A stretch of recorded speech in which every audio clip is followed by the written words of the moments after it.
हाल ही में प्रधानमंत्री मोदी का पश्चिम बंगाल का दौरा काफी सुर्खियों में रहा। और देखिए, ये कोई आम सियासी दौरा नहीं था।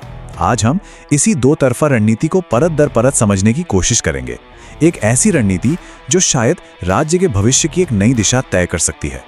इस पूरे दौरे की पहचान बना एक नंबर, 18,680 करोड़ रुपए। अब ये सिर्फ एक रकम नहीं है, ये दरअसल पश्चिम बंगाल के इंफ्रास्ट्रक्चर और अर्थव्यवस्था को पूरी तरह से बदलने के एक बहुत बड़े प्लान का इशारा है। तो चलिए इसे तोड़कर समझते हैं। सबसे पहले हम देखेंगे कि ये दिन इतना खास क्यों था। फिर हम इस दो तरफा रणनीति को परखेंगे, एक तरफ तीखी सियासी बयानबाजी और दूसरी तरफ विकास के बड़े बड़े वादे। और आखिर में हम ये जानने की कोशिश करेंगे कि इन सब का बंगाल के भविष्य के लिए क्या मतलब है। तो चलिए शुरू करते हैं। तो जैसा कि हमने कहा, ये कोई आम राजनीतिक दौरा नहीं था। ये एक बहुत ही सोच समझकर उठाया गया कदम था, जो 2026 के अहम राज्य चुनावों से पहले माहौल तैयार करने के लिए डिजाइन किया गया था। एक ही दिन में दो बहुत मजबूत संदेश दिए गए। ये एक तरह से गाजर और छड़ी वाली रणनीति थी। एक हाथ से मौजूदा सरकार पर जमकर हमला बोला गया, तो वहीं दूसरे हाथ से आर्थिक विकास का एक सुनहरा सपना दिखाया गया। तो चलिए इस रणनीति के पहले हिस्से पर नजर डालते हैं, यानी कि सीधा सियासी हमला, और देखते हैं कि ये बयानबाजी कितनी तीखी थी। ये वो लाइन थी जो इस पूरे सियासी हमले का सार थी, जिसने एक टकराव का माहौल बना दिया और साफ साफ ये ऐलान कर दिया कि राज्य के चुनावों की उल्टी गिनती शुरू हो चुकी है। ये जो सियासी हमला था वो 4 बड़े आरोपों पर टिका था। राज्य में कथित जंगल राज और भ्रष्टाचार, महिला सुरक्षा पर गंभीर चिंताएं जिसमें संदेश खाली जैसी घटनाओं का जिक्र था, घुसपैठियों की तुष्टीकरण के आरोप और संवैधानिक संस्थाओं का अपमान। ये सभी गंभीर आरोप हैं जो सीधे सीधे राज्य सरकार के कामकाज पर सवाल उठाते हैं। लेकिन जैसा कि हमने शुरू में ही कहा था, ये दौरा सिर्फ सियासी हमलों का नहीं था। इसका दूसरा और शायद इससे भी बड़ा हिस्सा था विकास का एक बहुत बड़ा वादा। तो ये पैसा जा कहाँ रहा है?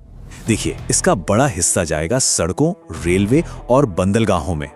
साफ है कि मकसद पश्चिम बंगाल की कनेक्टिविटी और ट्रेड इंफ्रास्ट्रक्चर को एक नया रूप देना है। इन सब में जो सबसे बड़ा प्रोजेक्ट है वो है खड़गपुर मौरग्राम इकोनॉमिक कॉरिडोर, और ये सच में एक गेम चेंजर साबित हो सकता है। सोचिए, अहम औद्योगिक इलाकों के बीच ट्रैवल टाइम में करीब करीब 8 घंटे की कमी। और बात सिर्फ एक कॉरिडोर की नहीं है। दुबराजपुर बाईपास, नए पुल और दूसरे हाईवे अपग्रेड्स, ये सब मिलकर एक ऐसा नेटवर्क बनाने का प्लान है जो ट्रैफिक जाम कम करेगा और कई जिलों में सामान की आवाजाही को बहुत आसान बना देगा। तो सड़कों की बात तो हो गई, अब आते हैं रेलवे पर। रेलवे को भी एक बड़ा मेकओवर देने का प्लान है, जिसमें यात्रियों के आराम से लेकर ऑपरेशनल सेफ्टी तक हर चीज पर ध्यान दिया गया है। ये प्लान भी काफी डिटेल्ड है, 4 स्टेप्स में।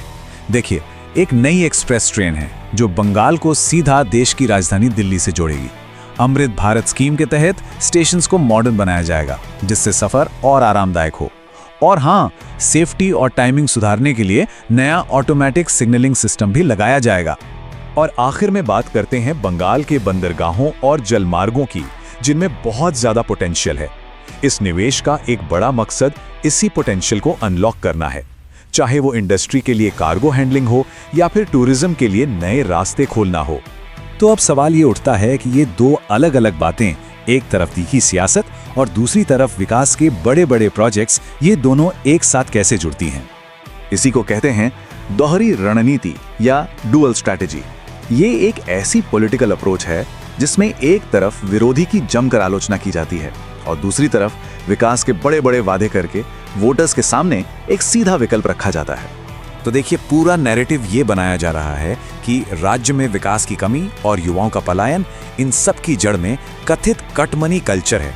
और इन समस्याओं के इलाज के तौर पर इस बड़े इंफ्रास्ट्रक्चर पैकेज को पेश किया जा रहा है। ये सिर्फ आर्थिक समाधान नहीं, बल्कि राजनीतिक बदलाव की एक वजह भी है।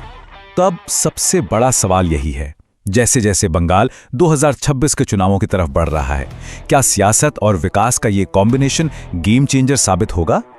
क्या लोग विकास के वादों पर यकीन करेंगे या फिर सियासी बयानबाजी हावी रहेगी? इसका जवाब तो खैर वक्त ही देगा।